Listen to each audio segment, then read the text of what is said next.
Nah, saudara, kita akan melihat satu sidang dalam Kisah Rasul, saudara, yaitu sidang Antiokhia yang memulai penginjilannya kepada orang-orang non-Yahudi.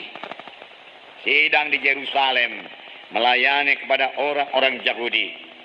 Dan menurut adat istiadat orang Yahudi, maka orang Yahudi ini, saudaraku, sangat dilarang bergaul dengan orang non-Yahudi, apalagi masuk ke rumahnya.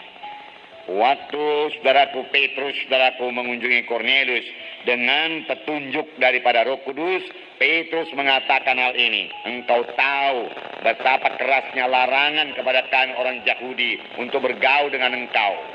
Tetapi Tuhan mengajari aku supaya aku tidak membedakan atau serupa orang, dia katakan.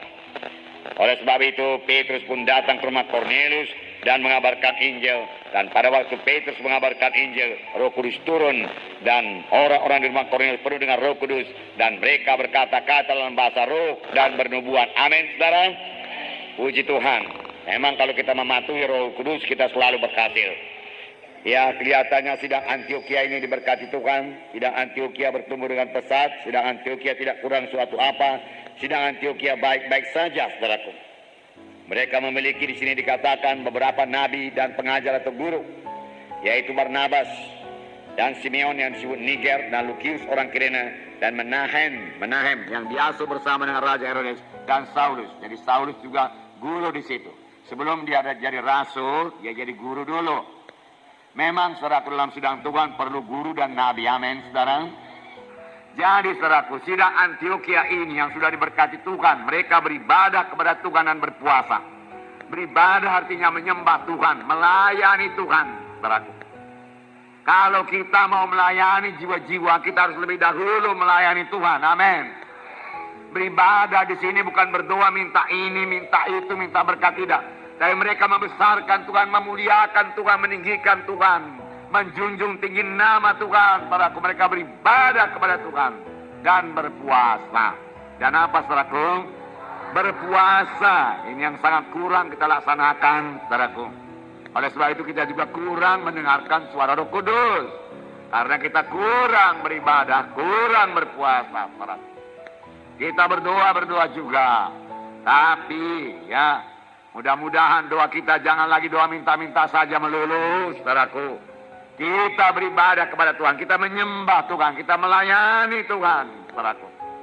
Itu beribadah kepada Tuhan. Dan berpuasa, firman Tuhan berkata, maka berkatalah Roh Kudus. Setelah mereka beribadah kepada Tuhan, setelah mereka berpuasa, Roh Kudus mulai menunjukkan jalan, mulai menuntun sidang tersebut, mulai memberikan petunjuk kepada sidang Antiokhia, langkah-langkah apa lagi yang harus mereka ambil supaya sidang bertumbuh. Saudaraku, sidang bukan hanya pada satu tempat saja, sidang harus menginjil, saudaraku. Berpuasa, saudara, biarlah kita juga belajar puasa ini, tidak makan, tidak minum, saudaraku. Ya, sebisa-bisanya 24 jam. Kalau saudara belum bisa 24 jam, saudaraku, tidak makan, tidak minum, silakanlah minum air putih sedikit, saudara. Saudara bisa tahan, saudaraku. Di kali berikutnya, saudaraku, saudara boleh kurangi minumnya, saudaraku. Lama-lama, saudaraku, dalam tempo 24 jam, saudara tidak perlu air dan tidak perlu makanan. Saudara bisa puasa dengan baik dan bersekutu dengan baik dengan Tuhan. Dalam puasa kita perlu bersekutu dengan Tuhan. Tentunya sidang Antiokhia ini waktu dia beribadah kepada Tuhan dan berpuasa dia bersekutu dengan Tuhan. Itu sebabnya dia mendengar suara Roh Kudus. Amin. Apakah firman Tuhan disampaikan melalui nubuat? Saudaraku, tidak dituliskan di sini. Pokoknya mereka semua mendengarkan suara Tuhan.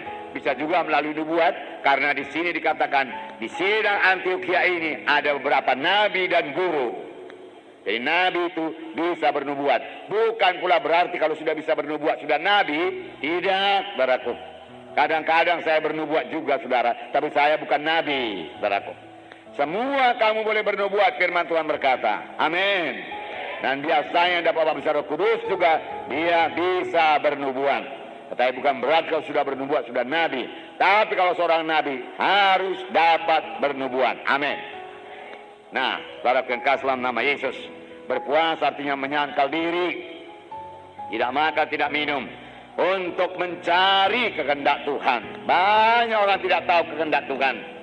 Banyak orang tidak mendapat petunjuk dari Tuhan, saudaraku. Dia tidak tahu langkah apa yang akan diambil selanjutnya.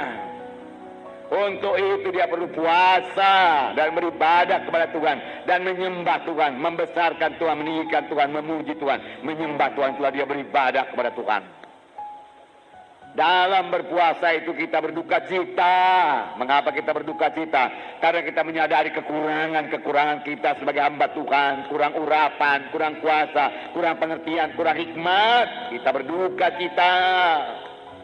Kita juga berduka cita karena kegagalan kita dalam pelayanan. Kebodohan yang kita perbuat. Kesalahan yang kita perbuat dalam pelayanan. Kita berduka cita dalam berpuasa itu. Firman Tuhan berkata, duka cita dunia ini membawa kepada maut, tapi duka cita yang daripada Tuhan membawa kepada hidup. Selesai, sesaat saja lamanya kita memakai duka cita, jubah duka cita. Tetapi setelah selesai puasa, saudaraku, jubah duka cita akan diganti dengan jubah sukacita, jubah pujian daripada Tuhan. Amin.